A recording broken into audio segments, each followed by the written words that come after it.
So I recently did some work to my daughter's air conditioning system in her car, converting it from R12 to R134, and I did some work figuring out why the blend doors weren't working, why it was stuck on defrost and floor vents. But now what happens is I've got the AC blowing out of the dash vents, but when I put the car under load, it switches back to the floor vents and out the defrosters. And I think I know why.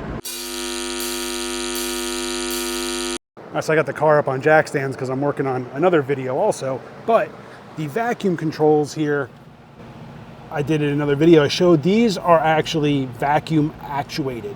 So anytime you change from like the dash to defrosters, it's the vacuum of the engine that actuates this whole system. So what I found when I was working on the AC system the last time, there was a broken vacuum line. And that line comes off of the brake booster, runs down right here, and then it runs down into the firewall. Now from what I've seen online, there's supposedly like a vacuum check valve, and it shows it under the dash, which I looked, I can't get under there, I don't want to tear the dash apart to try to find this. But look right here, right off of the brake booster, there's a canister right here. And if I take this off, so here it is. So if I take this and I suck in, you can hear airflow. I can suck in through it.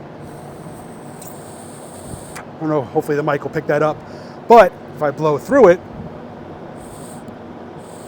I don't know if the mic is picking that up. You can hear it. It does close. So what that should do is, while the engine's running and it's generating vacuum, it should pull through this and allow the blend doors to function normally.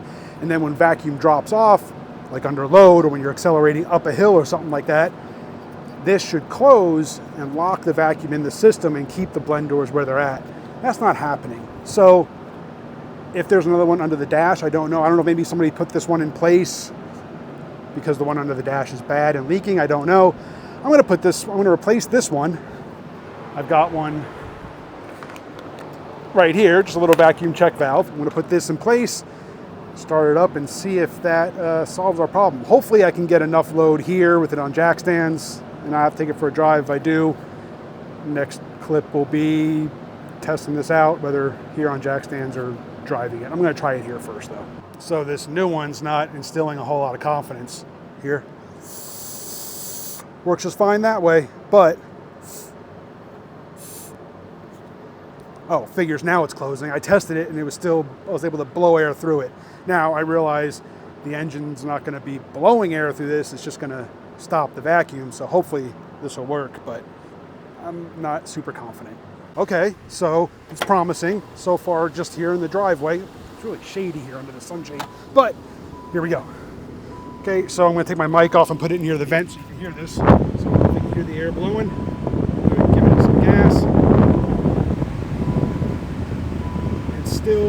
It's still blowing out of the vent. It hasn't switched to the defrosters or the floor vent.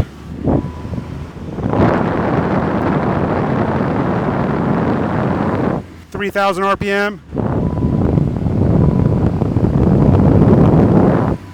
It never switched off of the vent, so hopefully that's fixed. But I'm still going to take it for a test drive just to make sure. All right, got the car back on the road. I'm going to test the AC out, make sure it stays blowing out of the dash vent when I go up a hill or put the car under load. So here we go. Still blowing out of the vent. Shitty sun being behind me, bad. Uh-oh. We lost it. It's coming out of the defrosters. So shit. Covered the mic, hopefully. So yeah. Man, the shadow, bad. Lost it. It was coming out of the defrosters going up this hill. So that check valve did not fix it. Obviously there's one under the dash still. So yeah, gonna have to maybe dig under the dash and fix that. Or there's another problem. But I just think it's just that. I think it's just the check valve. So I wonder if that one, see if I come off the gas, it starts blowing out of the vent, the dash vent again.